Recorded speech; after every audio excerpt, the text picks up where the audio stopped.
Hi everybody, thank you for joining me on my first video in the About Me series. My name is Danielle and I am a gamer. I remember playing on my Nintendo when I was in 3rd grade. My grandfather and I got good enough together that we finally beat the Teenage Mutant Ninja Turtles 2 game in one sitting. I have been a PC gamer since I got my first computer when I was in 6th grade. I used to play chess and this typing game called Mavis Beacon Teaches Typing. That game would frustrate me so much, but it was one of the only free games that came with the computer, so there's not much I could do about it. I played all sorts of other free games up until high school, when my gaming really got kicked into high gear, thanks to some tech-savvy friends who would share their games with me. We would play games like Diablo 1 and 2, StarCraft, and others whose names have not stood the test of time. I built my first PC my junior year of high school from hand-me-down parts from them. We would have LAN parties where we would just all play the same game together all weekend long at someone's house. Whoever's parents were okay with it was typically the same person. My mom signed up for DSL eventually, and DSL was your only choice for high speed back in the day. It was either dial-up or DSL. So that I could use the internet as much as I wanted. It made me so happy, and as soon as that happened, I was making personal websites for myself and my friends. In March of 2001, my senior year of high school, I began on a path that would lead me to where I am today. I started playing an online-only game called EverQuest. EQ, as we called it, is a massive multiplayer online role-playing game, also known as an MMORPG. Both of those are a mouthful, though. The most famous MMO is World of Warcraft, which just about everybody has heard of. Even my grandpa's heard of WoW, thanks to their online and TV marketing. EverQuest came before WoW, and it's like nothing I had ever seen before. Gaming became my hobby. When I wasn't at class or with friends, we were online playing EQ. Over the years, I have played too many games to count, but ones with an online play component have always been my favorite. In April of 2004, I was in beta testing, which means that the game wasn't fully released to the public yet, for a new MMO from Korea. And this is when I met who would eventually become my husband. We were friends in-game and out, and eventually he came out to visit me and my friends who also played the game. We all had a blast. He then came out to visit us all again a few months later for my birthday. This time, the sparks flew. We decided to give long-distance dating a try. Within 2 weeks... Oh, yeah. Yeah. Within 2 weeks, he asked me to marry him over the phone. And within a few weeks of that, we were married at the courthouse in Phoenix on March 2nd, 2006.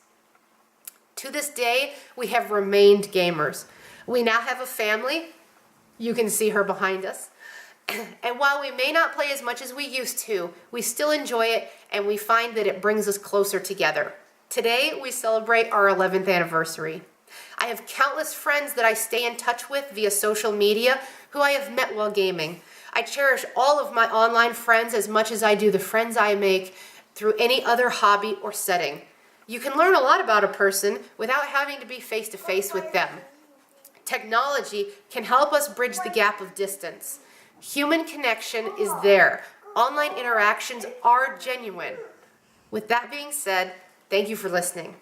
Following is my top 5 games list, in no particular order. Each game in this list holds a very special place in my heart. Typically, these games are online games, but they don't have to be.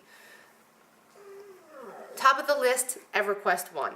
I've already stated how it was the first online game that I had ever played. I played it for a good 5 years straight, and I had hundreds of hours of played time logged into that game. Next up is the Battlefield series, in particular Battlefield 2. Battlefield is an FPS, which is a first-person shooter, and I really loved Battlefield 2 in particular because I was part of a large community and all of us played it together twice a week. I still am friends with some of the people that I played with back in this community, and that was back in 2009. So friendships absolutely can stand the test of time through the internet and through everything else. Dungeon Keeper 2. This is a God mode strategy, sandbox-ish type of game. While I no longer can play this game due to its age and the fact that current versions of Windows just don't support it. Recently, an online spiritual successor to it called War for the Underworld was released. I was involved in the alpha and beta testing stages of that game, and it brings me great joy that a company has stayed as true as they can while avoiding copyright issues to the original games. StarCraft 1. I played this game so much. Like, oh my gosh, so much. It was typically the game that we played when we would LAN. I don't think I ever even finished the storyline. I just played enough of the story so that I could figure out how to actually play a little bit, and then I immediately jumped into multiplayer. While I was not going to win any awards, I still had a solid fun time playing that game with my friends. And it was not uncommon that we would have all 8 of us playing at the same time, which was the max that was supported. And finally, of my top 5 games would be Quake 3 Arena. This game was another high school and college LAN game hit. We played it so much. I was not that great at it, but I have so many fond memories of my friends and I playing it all weekend long that it can't not be in my top 5. I have 3 honorable mentions. Now, the reason that these honorable mentions didn't make it onto the list, even if I played them more than some of the games that are on my list, is because most of these games, in fact, all of these games, did not have an online multiplayer component.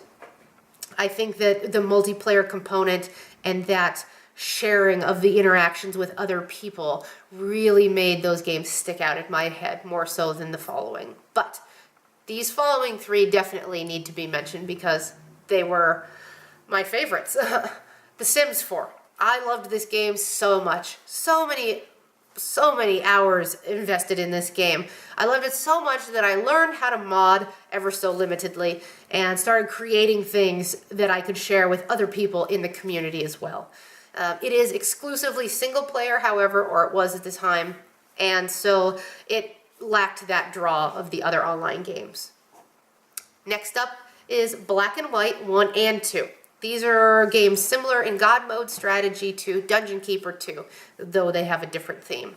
If it ran on my current PC, I would totally have it installed and play it from time to time.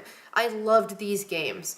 I can't tell you how many times I played them start to finish over and over again, at least dozens for each of them. And finally is an old throwback to console gaming, and that would be Mario and the Search for the 7 Stars. This was on the Super Nintendo, and it was the first RPG in the Mario series. I think it may still be the only RPG. I remember calling all the local stores to see if anybody had a copy, and I finally found one at a Target that was quite a ways away.